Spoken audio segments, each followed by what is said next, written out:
Good morning guys, welcome back to B channel Gyan Jyoti Ashish tutorial. तो दोस्तों आज हम लोग करने वाले हैं Indian navy MR SSR double A के लिए फिजिक्स के पार्ट नंबर 13। और जैसे कि हम लोगों ने 12 तक कंप्लीट कर चुके हैं, अगर आपने नहीं देखे हैं तो आप जाके प्लेलिस्ट के माध्यम से देख सकते हैं, ठीक है।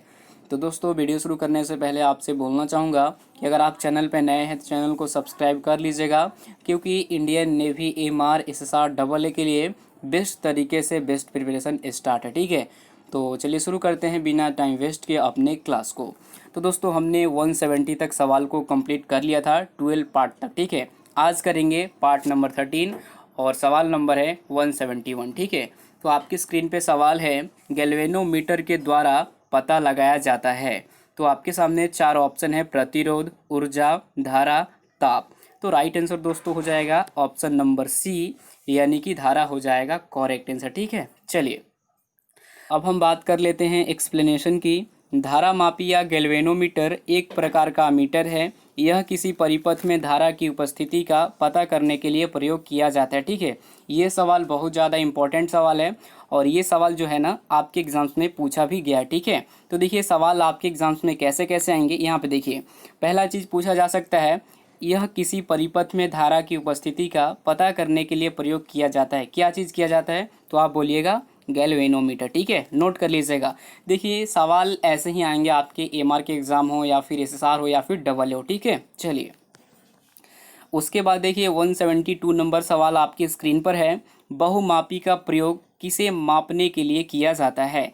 धारा, वोल्ट, ताप, प्रतिरोध, उपयुक्त सभी। राइट आंसर हो जाएगा दोस्तों ऑप्शन डी, यानी कि हो जाएगा उपयुक्त सभी।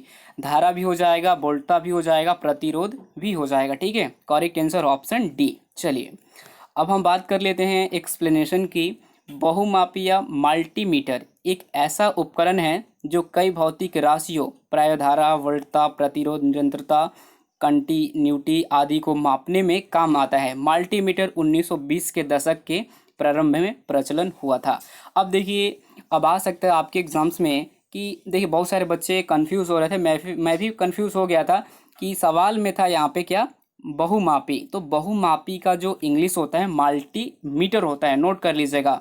मल्टीमीटर बोलो या फिर बहुमापी बोलो, एक ही चीज़ होता है, ठीक है। चलिए करेक्ट आंसर हो जाएगा ऑप्शन डी, यानी कि उपयुक्त सभी। देखिए यहाँ पे दिया गया धारा, वोल्टता, प्रतिरोध, निरंतरता आदि, मतलब सब चीज़ दिया गया यहाँ पे, देख लीजिए। और यहाँ पे मल्टीमीटर 1920 के दशक के प्रारंभ में प्रचलन में आए, ठीक है। चलिए उसके बाद देखिए 173 नंबर सवाल आपकी स्क्रीन पर है। शुष्क सेल का एनोड किससे बना होता है? शुष्क सेल का जो एनोड होता है किसका बना होता है? तो ग्रेफाइट, कैडमियम, जस्ता, सीसा। राइट आंसर ऑप्शन ए, यानी कि ग्रेफाइट का बना होता है, ठीक है। शुष्क सेल का जो एनोड होता है, एनोड वो बना होता है ग्रेफाइट का, ठीक है। देखिए एक्सप्लेनेशन देखिए। शुष्क सेल लेक्लांस सेल पर आधारित होता है। यह सेल जेडन यानी कि जिंक, ठीक है, जेडन का मतलब जिंक होता है, ये भी नोट कर लीजिएगा। जिंक धातु का गोलाकार सिलेंडर का बना होता है। यह एनोड की तरह कार्य करता है। इस सेल के माध्यम में, ठीक है, इस सेल के माध्यम में ग्रेफाइट की छड़ लगी हुई रहती है जो कैथोड का कार्य करती है, ठीक है। देख लीजिएगा बहुत ज़्यादा इंपॉर्टेंट सवाल है। चलिए आगे देखिए, ये भी सवाल इंपॉर्टेंट है। प्रवर्धकों में ऋणात्मक पूर्ण वर्णन है, ठीक है। तो राइट आंसर हो जाएगा दोस्तों ऑप्शन ए, यानी कि करेक्ट आंसर। बैंड की चटाई को बढ़ाता है और शोर को घटाता है, ठीक है, शोर। नोट कर लीजिएगा। अब देखिए यहाँ पे एक्सप्लेनेशन दी गई है, पढ़ लीजिए क्या है। देखिए प्रवर्धक या बोलो या फिर एम्पलीफायर बोलो, एक ही चीज़ होता है। अब बहुत सारे बच्चे ऐसे होंगे जिनको ये समझ में नहीं आएगा प्रवर्धक होता क्या है, ठीक है। तो प्रवर्धक क्या है, एम्पलीफायर को बोला जाता है। प्रवर्धक या एम्पलीफायर एक ऐसी युक्ति है जो किसी विद्युत, ठीक है, जो किसी विद्युत संकेत का मान बदल दे। प्राय संकेत का मान बड़ा करने की आवश्यकता अधिक पड़ती है, ठीक है। विद्युत संकेत विभवांतर, वोल्ट या धारा के रूप में हो सकते हैं। अब देखिए विद्युत कह रहा है, विद्युत संकेत विभवांतर, वोल्ट या धारा करंट के रूप में हो सकते हैं, ठीक है। चलिए इसको देख लीजिएगा। प्रवर्धक को आप बोल सकते हैं एम्पलीफायर। चलिए आगे देखिए 175 नंबर सवाल आपके स्क्रीन पे है। सेमीकंडक्टर का एक उदाहरण आप दीजिए। तो देखिए आपके स्क्रीन पे है ऑप्शन ए में German silver, germanium, phosphorus, arsenic. Right answer हो जाएगा दोस्तों ऑप्शन बी यानी कि जर्मेनियम हो जाएगा राइट आंसर। ठीक है, सेमी कंडक्टर का एक उदाहरण है जो कि आपके सामने है जर्मेनियम। ठीक है, अब हम बात कर लेते हैं एक्सप्लेनेशन की। अर्धचालक उन पदार्थों को कहते हैं, ठीक है, इसके बारे में थोड़ा सा हम डिटेल्स जान लेते हैं कि होता क्या है। ठीक है, देखिए अर्धचालक उन पदार्थों को, अर्धचालक किसको बोलते हैं? सेमी कंडक्टर, यहाँ पे लिखे हैं ना, देखिए सेमी कंडक्टर बोलो या फिर अर्धचालक बोलो, एक ही चीज होता है, नोट कर लीजिएगा अपने माइंड में। ठीक है, अर्धचालक उन पदार्थ को कहते हैं जिनकी विद्युत चालकता चालकों जैसे तांबा से कम किंतु अचालकों जैसे कांच से अधिक होती है।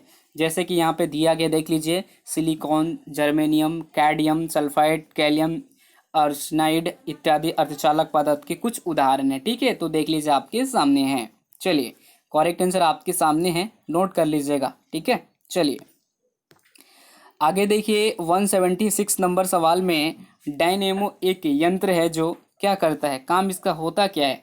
तो इसका काम होता है यांत्रिक ऊर्जा को वैद्युत ऊर्जा में बदलता है। ठीक है, नोट कर लीजिएगा, डायनेमो एक यंत्र है जो यांत्रिक ऊर्जा को विद्युत ऊर्जा में कन्वर्ट करता है। चलिए आगे देखिए 177 में, त्वरित चालक बनाने के लिए प्रयुक्त धातु है, तो ये भी सवाल इंपॉर्टेंट है, लोहा, copper, zinc, aluminium. Right answer option B हो जाएगा, कॉपर हो जाएगा राइट आंसर। ठीक है, देखिए सवाल क्या था हम लोग का कि त्वरित चालक बनाने के लिए प्रयुक्त धातु है, तो धातु वो होता है, क्या होता है? एल्यूमिनियम, सॉरी कॉपर होता है, ऑप्शन बी। अब देखिए यहाँ पे एक्सप्लेनेशन में, त्वरित चालक, जो त्वरित चालक के एक धातु की चालक छड़ होती है जिसे ऊंचे भवनों की छत पर आकाशीय विद्युत से रक्षा के लिए लगाया जाता है। ठीक है, त्वरित चालक का काम क्या होता है देख लीजिए। त्वरित चालक तो पहला चीज का जो बना होता है वो बना होता है कॉपर का। ठीक है, कॉपर का बना होता है। अब देखिए त्वरित चालक क्यों लगाया जाता है, तो ये ऊंचे भवन की छत पर आकाशीय विद्युत से रक्षा के लिए लगाया जाता है। ठीक है, यहाँ पे दिया गया, पढ़ लीजिएगा आराम से। चलिए आगे देखिए 178 नंबर सवाल आपकी स्क्रीन पर है, एक तार के प्रतिरोध के बारे में गलत कथन कौन सा है? तो दोस्तों इसका राइट आंसर हो जाएगा ऑप्शन सी, यानी कि यह तार की अनुप्रस्थ काट के क्षेत्र के सीधे अनुपात में होता है। यहाँ पे इंग्लिश मीडियम में दिया गया है, जिनको डाउट होगा कि सर इंग्लिश नहीं देते हैं तो यहाँ पे नीचे आंसर दिया जाता है सिर्फ। ठीक है, नोट कर लीजिएगा।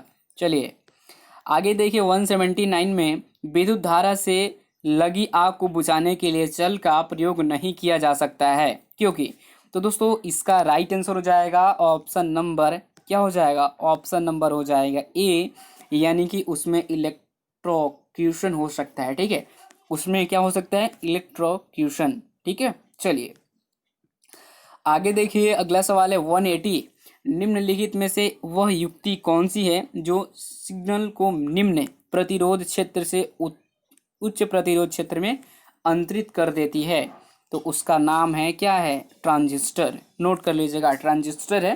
ठीक है, अब देखिए एक्सप्लेनेशन देखिए, ट्रांजिस्टर एक अर्धचालक युक्ति है। आ सकता है आपके एग्जाम्स में कि ट्रांजिस्टर खाली स्थान है, तो आप बोलिएगा ट्रांजिस्टर एक प्रकार का अर्धचालक युक्ति है जिसे मुख्य प्रवर्धक यानी कि एम्पलीफायर तथा इलेक्ट्रॉनिक स्विच के रूप में प्रयोग किया जाता है।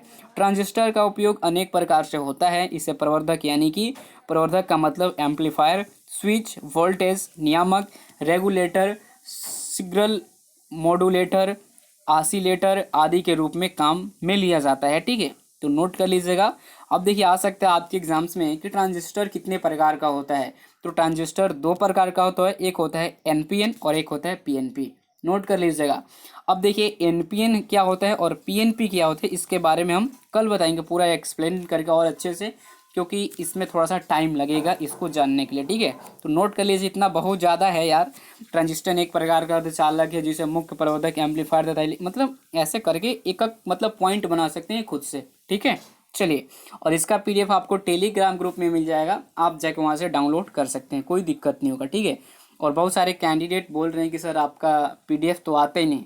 यार कैसे तुम लोग बात करते हो यार, मुझे कभी कभी गजब लगता है यार। जाके देखो एक बार, चेक करो। बहुत सारे बच्चे, मतलब सभी लोग नहीं, बहुत सारे कि मतलब कि उसमें कुछ % लोग ऐसे हैं जो लोग बोलते हैं कि आपका पीडीएफ नहीं आता। यार कौन कौन से बच्चों को मिलता है वो कमेंट कीजिएगा, और किसको किसको नहीं मिलता वो भी कमेंट कीजिएगा। ठीक है, चलिए आगे देखिए 181, धारावाहक तार कैसा होता है? धारावाहक तार कैसा होता है बताएंगे आप?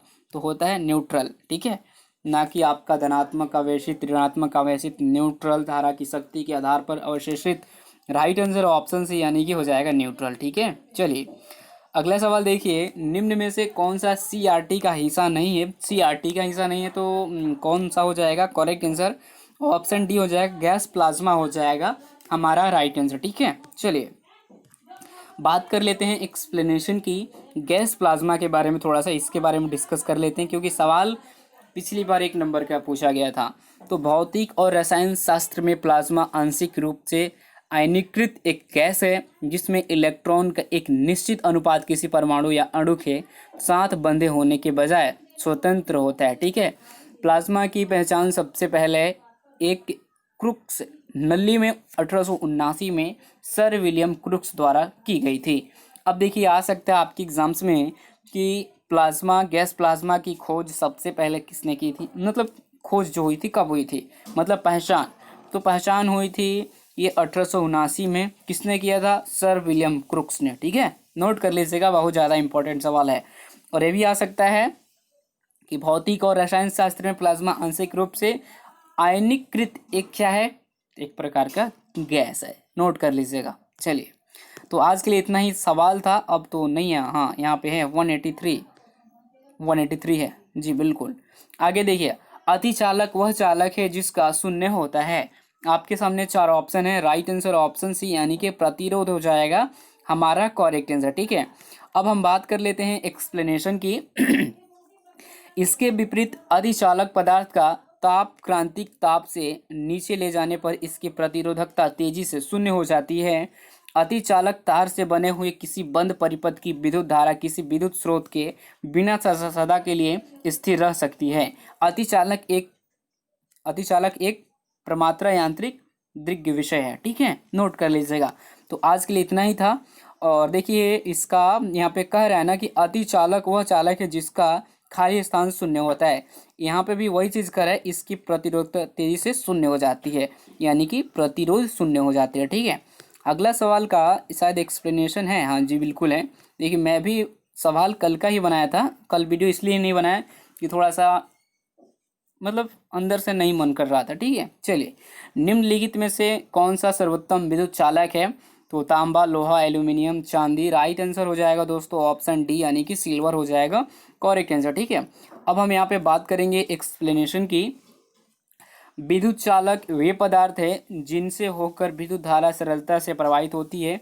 तांबा, एल्यूमिनियम, जस्ता, सोना, चांदी प्रवाहित विद्युत चालक क्या है? विद्युत चालक है। विद्युत चालक पदार्थ में अधिक मात्रा में प्रयुक्त इलेक्ट्रॉन पाए जाते हैं। विद्युत ऊर्जा द्वारा चलने वाले प्रत्येक उपकरण का निर्माण चालक पदार्थ द्वारा किया जाता है, ठीक है। तो शायद लगता है यहीं पे एंड है।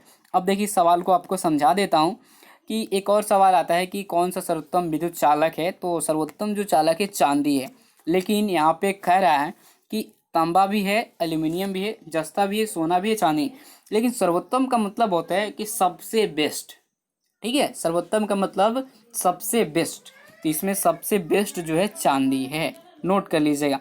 बाकी ये विद्युत चालक है, लेकिन सबसे सर्वोत्तम की बात की जाए तो ऑप्शन ये डी हो जाएगा चांदी, ठीक है। तो बस आज के लिए इतना ही था, मिलते हैं एक और वीडियो में, तब तक के लिए अपना ख्याल रखिएगा और आराम से पढ़िए। और सभी लोग अपने अपने ग्रुप में शेयर कीजिए, लाइक कीजिए और वीडियो पे आप लोग जाके कमेंट जरूर कीजिए ताकि मैं मोटिवेट रहूँ और आप लोग को पढ़ा सकूँ, ठीक है। और इंस्टाग्राम टेलीग्राम में फॉलो कर लीजिएगा। देखिए मैं बोलता नहीं हूँ, लेकिन आप लोग पता नहीं जाके करते हैं या फिर नहीं करते हैं, कभी कभी बोलता हूँ तो उसका रिस्पेक्ट करो, आप लोग जाके फॉलो करो यार, इतना मेहनत से सेवा कर रहा हूँ आपका, तो आप नहीं कर सकते हैं। तो बस अभी के लिए इतना ही, मिलते हैं एक और वीडियो में, तब तक के लिए अपना ख्याल रखिएगा। Thank you so much, bye bye, take care, all the best.